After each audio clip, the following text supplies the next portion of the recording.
chamo de volta, então, para a gente falar sobre os últimos casos de formação de palavras.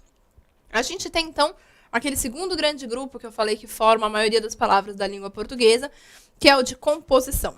Relembrando, composição forma palavras compostas, ou seja, palavras com 2 ou mais radicais. Ok? Nós temos 2 processos de composição. Composição por justaposição e composição por aglutinação. Nos 2 casos, a palavra derivada ela pode perder a ligação de sentido com as palavras originais. Pode se dissociar completamente de sentido das palavras, né, que deram origem a essa nova palavra. Ok? Mas qual que é a diferença entre a justaposição e a aglutinação?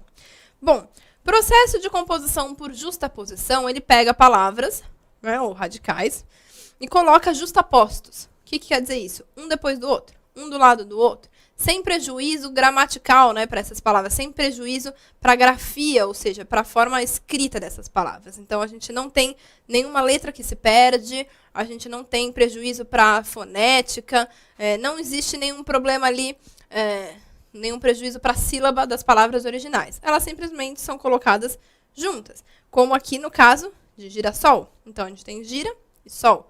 No caso de passatempo, passa e tempo, colocados juntos.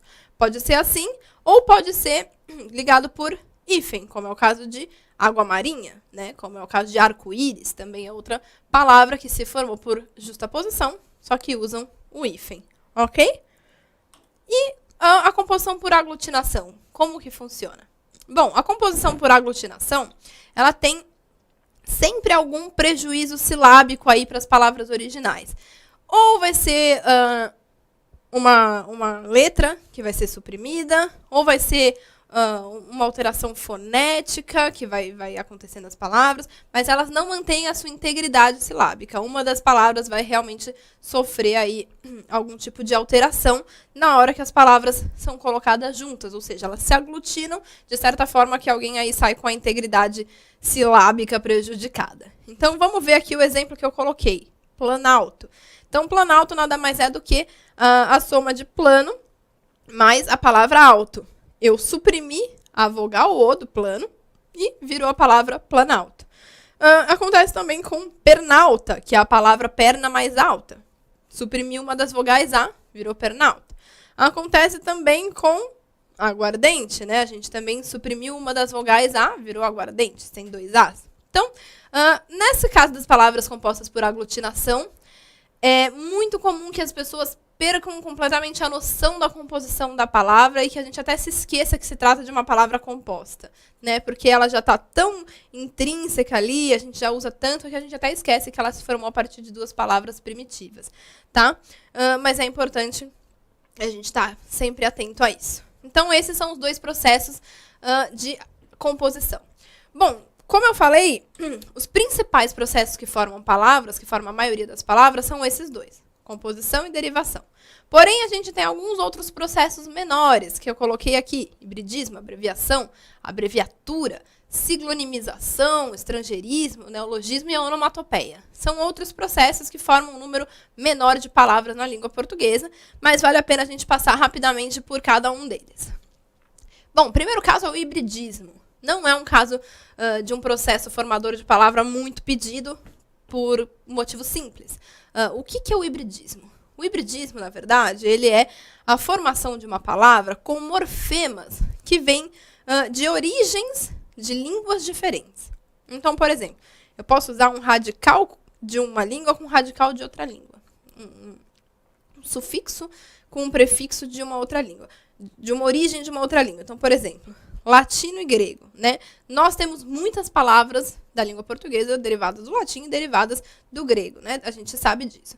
Então, é comum que a gente tenha palavras como bígamo, que a gente tem um prefixo latino e um radical grego. Ou como automóvel, que a gente juntou um prefixo latino, um prefixo grego com um sufixo aqui, né? Que móvel já pode ser considerado um sufixo latino. Então, aqui no caso de shakespeariano, a gente tem a palavra Shakespeare, né, que é o nome, né, o nome em inglês, com uma terminação aqui em português. Então, isso é o que a gente chama de palavras híbridas. Então, hibridismo é isso, formar palavras com morfemas que têm origens em línguas diferentes. Por que eu falei que não cai muito nas provas? Porque é difícil a gente saber a origem, né, de palavras que já estão incorporadas no nosso vocabulário. É difícil a gente saber se aquela origem é latina, se é grega. É difícil que as pessoas tenham essa noção. Então, por isso, o hibridismo não é tão pedido, embora vez ou outra apareça. Bom, outro processo, onomatopeia. Vocês devem saber que onomatopeia são aqueles vocábulos que não têm sentido nenhum, mas que a gente usa para reproduzir certos sons, né? Sons da natureza ou sons do nosso dia a dia, né? Então, a onomatopeia, ela pode, ela mesma, criar uma palavra nova, como é o exemplo de ping-pong. Ping-pong nada mais é do que o outro nome do jogo tênis de mesa, mas a gente criou a palavra ping-pong a partir da onomatopeia do som das bolinhas caindo de um lado e do outro da mesa. Ping-pong. E aí a gente formou a palavra em português, ping-pong. Mesma coisa com tic-tac, que veio do barulhinho do ponteiro do relógio. E principalmente, essas palavras formadas por onomatopeia são muito comuns para dar nome ao som que os animais fazem. Então, coachar vem do coach, que é o som do sapo. E cricrilar vem da onomatopeia cri, cri, cri, que é o som do grilo.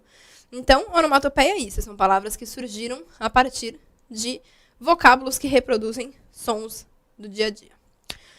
Próximo processo que também existe na nossa língua portuguesa, abreviação vocabular.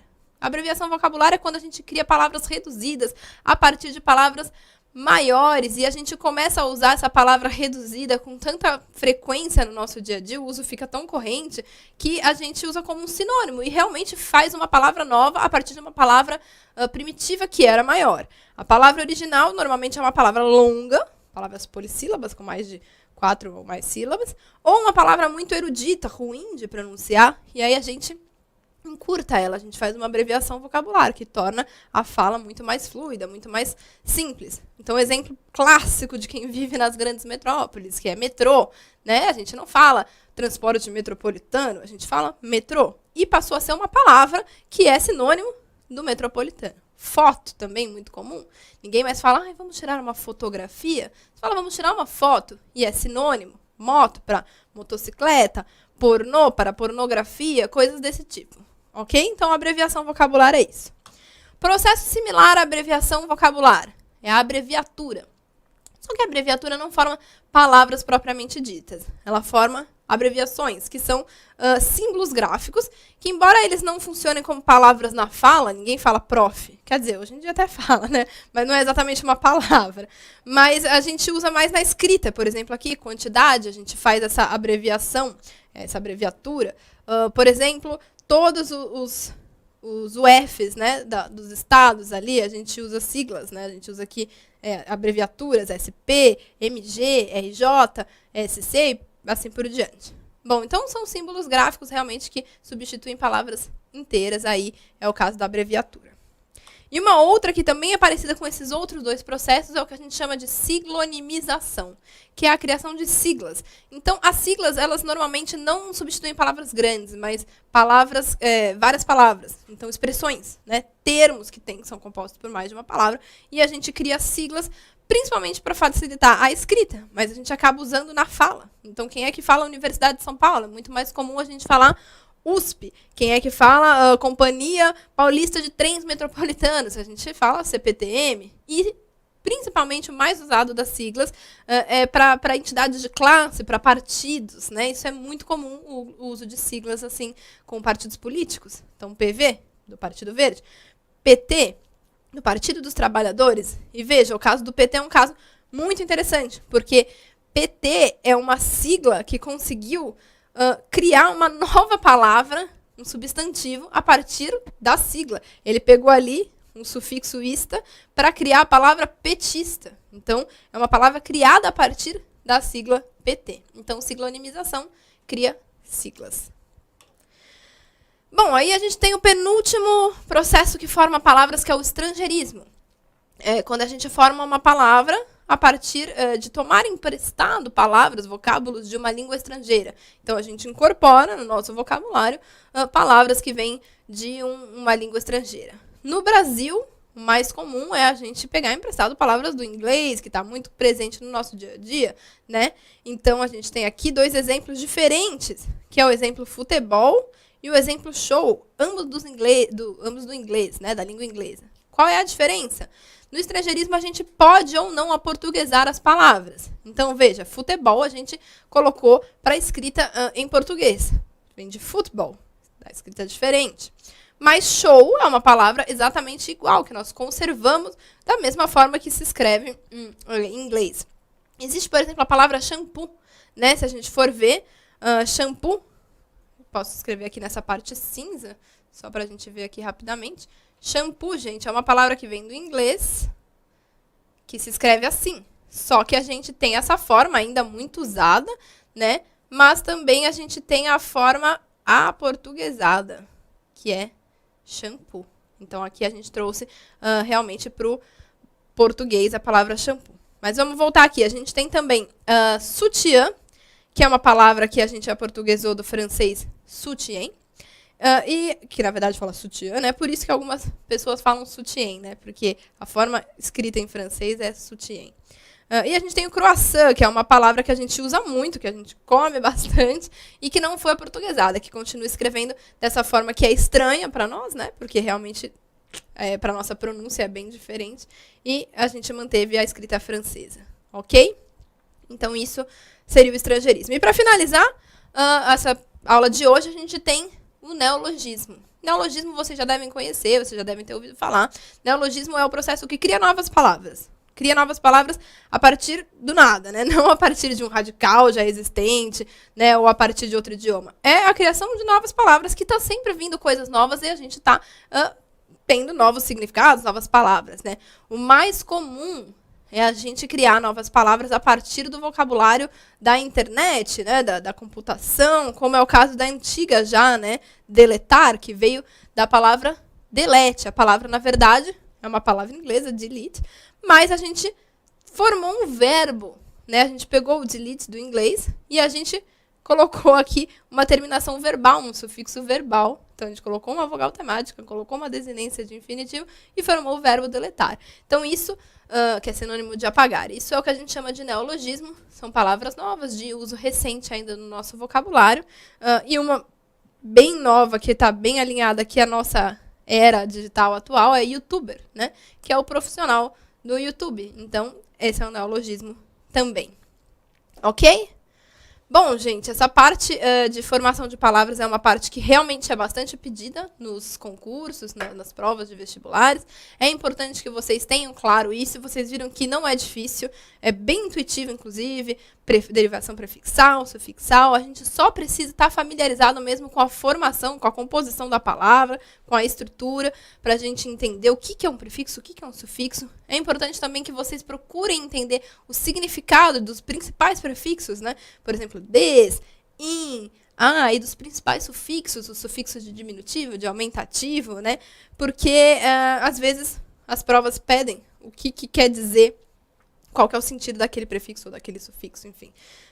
Enfim.